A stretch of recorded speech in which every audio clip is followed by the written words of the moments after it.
it's KB here with The Beat, and we are at the final day of New York Comic Con chatting with the cast and showrunners of Charmed. To getting back to normal. Fresh starts. To being in charge. What's happening? So last season was crazy. I mean, where we ended, like basically the Charmed ones are in charge, plus Harry.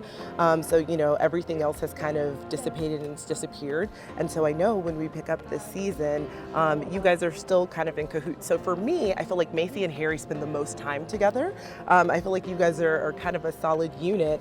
How will Harry help Macy kind of control and maybe use those demon powers for good this season?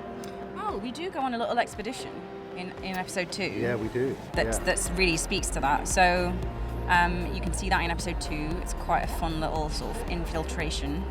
I'm trying to think what other instances. Well, I think season 2 is more serialized this year. So the storyline, there's a sort of central theme that runs throughout the whole of the season, which I'm really excited for the fans because I think they'll be able to kind of really invest in it, I'm hoping, this season.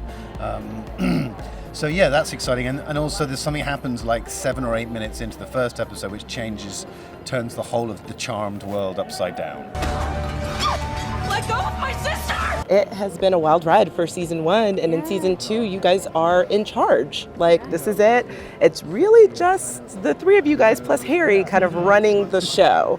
So, tell us first, Mel, specifically, because you're kind of like the boss now, the ringleader, what that looks like, that dynamic, because, you know, it's a little different. Now you're in charge.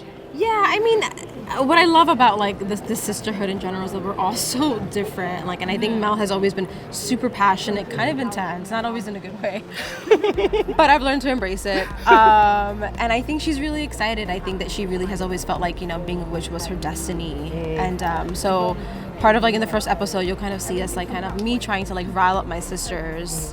And how does like Maggie feel about it? I think Maggie's a people pleaser to begin with, and an empath, so I think she kind of identifies with both sides of her sister. There's like Mel, who is very, very much to one side. You're definitely the mediator. Yeah, the that's mediator, for freaking I would sure. say. Yeah. So she's trying to sort of like see it from both sides, as it were. And but I think the lovely thing about Maggie this season is you start to see a little bit less of that and a little bit more of her making like her own solid decisions, which is, I think, a really good character development for her. Yeah, I was just about to say, like, are we going to see Maggie kind of come into her own a little bit more? Because, I mean, being the baby sister comes with a lot of different things, and you're really looking for approval and kind of things from your older sisters, you know. But now I'm like, Maggie, make those decisions, girl. Go for it. Jump in. I think people will be, like, impressed with that aspect of Maggie. I'm proud of her, and I love my character, and I always fight for her, and there's some cool stuff coming up. Yeah, I feel like there's some really cool stuff, and I think episode 3 was like our relationship to like our dad, and you kind of like figure out a little bit more of like why Mel is the way she is, and like why she's been angry in the past. Heard there's a war going on.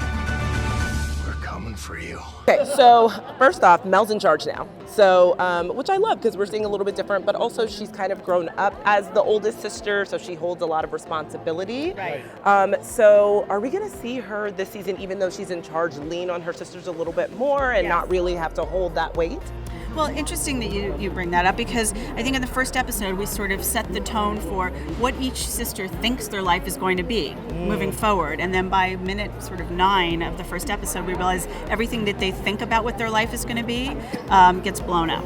Right. But Mel is very excited the elders are gone, and she's not excited the elders are gone, but now essentially the 3 of them are in charge, but Mel's the one who takes that on in a big way. Like, she likes being in charge. She digs the job. So when things go a little belly up or sideways, that really throws her entire character for a loop. Right. I'll also add that, you know, one of the fun things you get to explore in a show about siblings and family is changing labels. Changing labels is a great way of putting it. Like, you reach a certain age in your life and you still see your siblings the way they were when they were 10 or 12, and you know what? They're not that way. I'm not that way, you're not that way, and we have to learn to see each other in a different way if we're going to have a relationship as adults.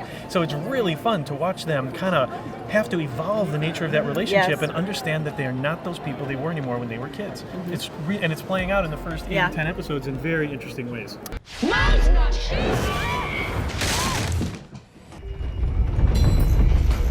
Oh, okay, Macy. So we know that she still has demon blood. Yes. Which that is happens. very tricky, Yes.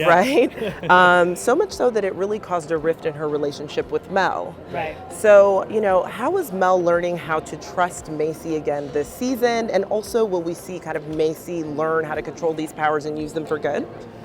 Yes, actually, Macy is going to delve deeper into the mythology of the demon world. We're going to learn that there are different factions within the demon world. We've sort of given it a context, which I think in episode 2 you got to see a little bit of, and that demon mythology plays out, and she may actually be able to trace her to her like demon 23andMe. She's going to get that Right. demon genetic component. She's going to find her like her birth demon. So she's going to explore what does that mean, like who she is in the demon world and where she fits in, and sort of that should be an interesting journey for her too. But I think a bigger journey for her is Macy was a scientist when all this started, and she took this on, and she took it on reluctantly, but she did. And now in season 2, she's got to learn to sort of let loose a little bit.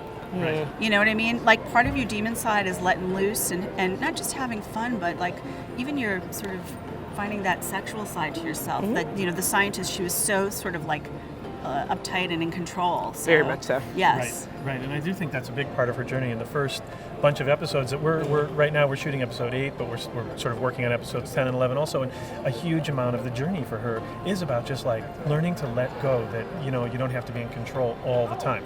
Yeah. It's a hard journey to take. You owe me. Do not make me bury my baby. So, the parents are gone, Yep. but we've seen the mom come back in season 1. Will we get to see any more family members or the parents come back this season? Can you tease anything about that? I can tease, well, what I can tease is Let me that- just say before you do, we're No. super Don't worry. spoiler alert. I'm not Okay. going to spoiler alert. Okay, good, yeah. We will definitely explore some of the familial relationships. Okay, perfect. Because Their that's. fifth cousin Yeah, exactly. comes to town. Fifth cousin once removed. I was about to say, I was Yeah. like, is it Comes to once town, removed? Takes over the guest bedroom, won't leave, that kind of stuff. May or may not also be a demon. Who Right, knows? exactly. You know, You like. never know. Aren't fifth cousins always a demon? Right. That's I feel hilarious. like maybe so. Well, thank you guys so much for talking to The Beat. I really appreciate it. Sure.